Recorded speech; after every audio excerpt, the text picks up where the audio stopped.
We have a racial reckoning moment that requires us to confront the racial legacies of our past, to reimagine our future. How does this relate to school finance? The field of school finance routinely engages the economic concept of efficiency, productivity, and liberty. The more progressive school finance scholars ask questions such as, how do we achieve a more equitable and adequate school finance system? I argue that equity and adequacy are necessary, but insufficient to fundamentally transform our school finance system. We need to critically interrogate and acknowledge that our school finance system is grounded in coloniality and white supremacy that have historically marginalized Black, Indigenous, Latinx, and immigrant communities. I argue that not until we move towards an anti-xenophobic and anti-racist school finance system will we be able to achieve the promise of an equal educational opportunity for all.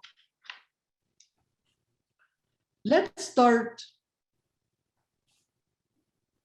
Next slide, please. Let's start with some common definitions.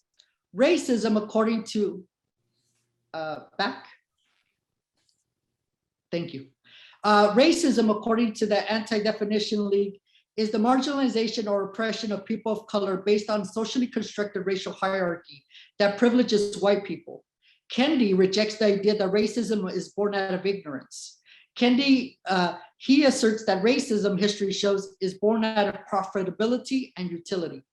Two fundamental ideological tenets of racism are coloniality or colonialism and white supremacy. Colonialism is the policy of a country seeking to extend or retain its authority over other people or territories, generally with the aim of economic dominance. In the process of colonization, colonizers impose their religion, language, economics, and other cultural practices on others. White supremacy is the belief that white people are superior to those other races and thus should dominate them. Next. Xenophobia is the fear or hatred. Next slide, please. Thank you. A hatred of which is perceived to be foreign or strange, and a desire to eliminate their presence or fear of losing national, linguistic, ethnic, or racial identity. According to Gramsci, the concept of hegemony provides a philosophical framework within which we can explore the power relations between dominant and minority groups, particularly the means by which the dominant group secures its power and position.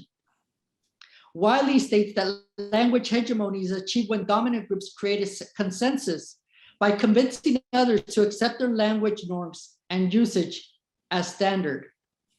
Anti-xenophobia is the active dismantling of systems, privileges, and everyday practices that reinforce and normalize the contemporary dimensions of native-born and language hegemony. Next. Joe Fegan states, systemic racism includes the complex array of practices and unjustly gained political economic powers of whites, the continuing economic and other resource inequalities among racial lines, and the white racist ideologies and attitudes created to maintain and rationalize white privilege and power.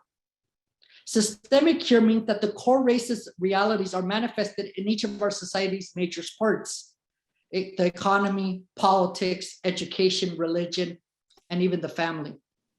Kimberly Crenshaw asserts that anti-racism is the active dismantling of systems, privileges, and everyday practices that reinforce and normalize the contemporary dimensions of white dominance. This, of course, also involves a critical understanding of the history of whiteness in the United States.